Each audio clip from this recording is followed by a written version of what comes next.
Hey, what's up, guys? YouTube Jared, free. So in this video, I'm talking about reality is illusion for the physical mind to process what you believe is real and fake. So you say,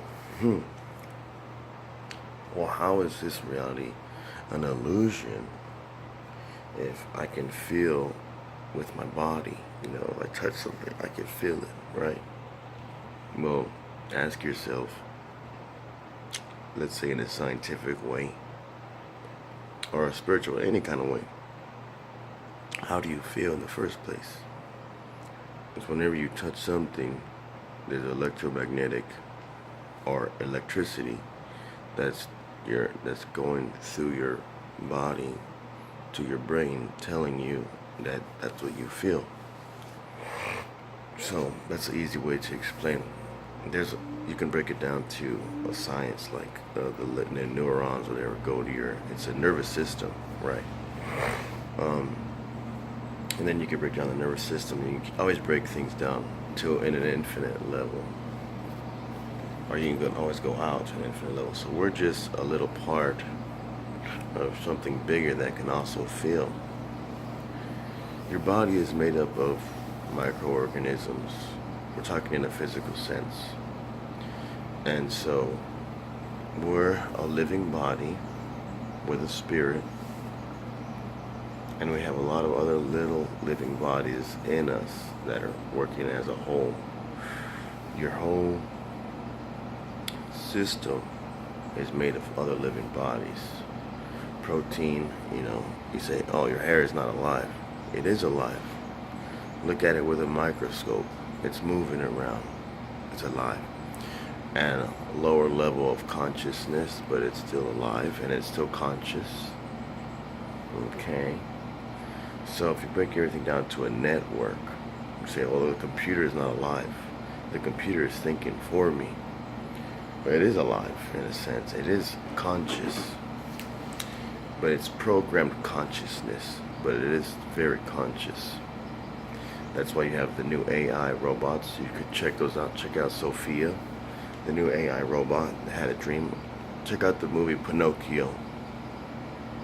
When somebody wants something, the system gives it to them. Not right away. Sometimes it takes time. Sometimes it takes years, months, thousands of years, days. Time and space is only relative to the physical realm, because that's how we measure things by, like decay or rotting or old age. Those numbers are given for us to start learning how to use numbers and to measure things with numbers. You say, you can keep going. Like I said, this is it gets very complicated. It can be complicated, or it could be simple, depending on how you look at it. And depending on what you want to look at, or how long, and for what reason. Because those things change your perception. The perception of the mind's eye, there's only three. The pineal gland, the third eye is only three eyes. You're only looking with two eyes. The third one is in your head, and it's you could be associated with perception, imagination, observation. These things change the outer world, because, like I told you in one of my older videos, the first realm or dimension before you go into the lower realms or dimensions or negatives is the thought. You can't see the thought. So the thought would be in the first dimension, which is also stored in I forget the word, what is it? It starts with the AK. Anyways, so the thought is the first dimension. The second is where I write it down on paper. I write down my thoughts on a piece of paper. That's the second dimension. It's 2D. We're in the third. You can see it full circle. And the fourth and the fifth, it keeps going. Okay? So we're only in the third. You're 3 years old. Okay? You're frontal cortex asking your subconscious. So let's say the frontal cortex is you. This is you. And this is you. The subconscious is you. They're both you. Your two consciousnesses in one consciousness. If that makes sense. The two make a whole you. Think about it. You ask yourself a question. What do you mean you ask yourself a question? Who are you to ask yourself a question? You are asking your subconsciousness. Your subconsciousness is your higher self.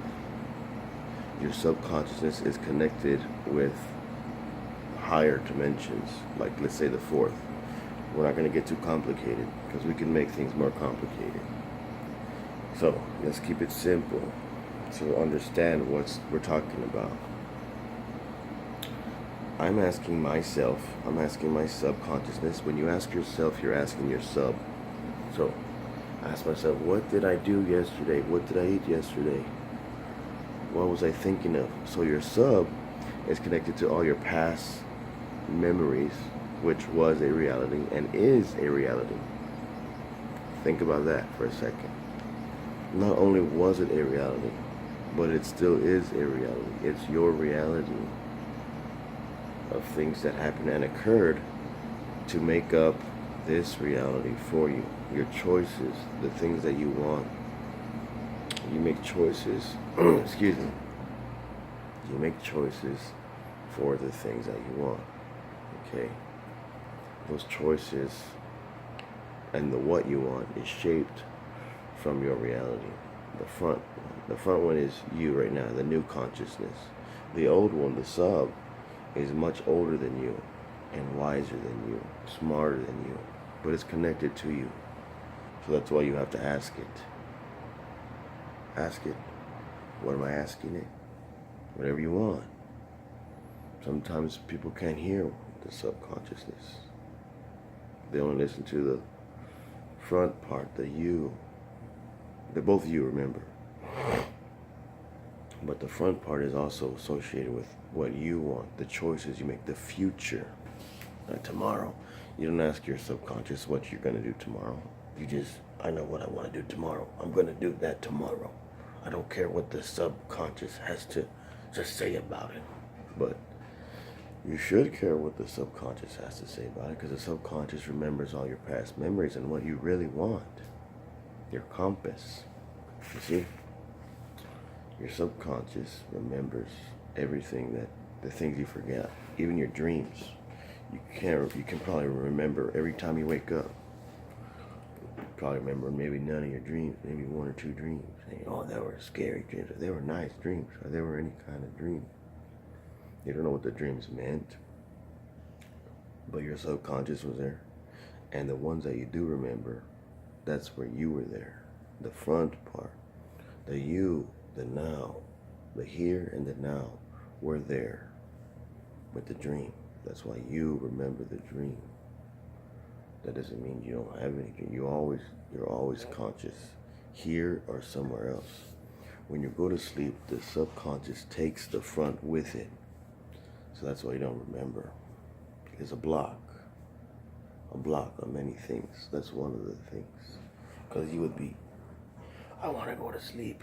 A lot of people have those dreams where they're so good, so nice dreams. I want to go back to sleep. I want to have the same dream. But it doesn't come back to them. They don't find it again. Because they didn't create that dream.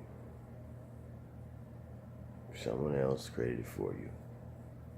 For a good reason. To help you. Some way or another. So,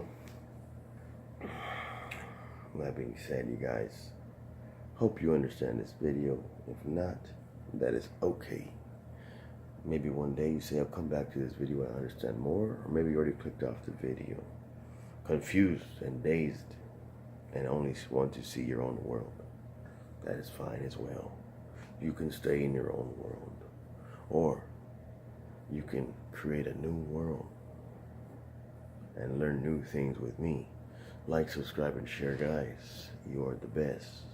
I love you. I have always loved you, and I always will love you. Love never dies. God is love, and love never dies. So your love never dies. Okay, guys? Remember that. As always, become a Patreon member today. Only $3.99. Also, nothing is impossible. Nothing is unbelievable. It may seem impossible now. It may seem unbelievable now, but it will be undeniable when it's in your face.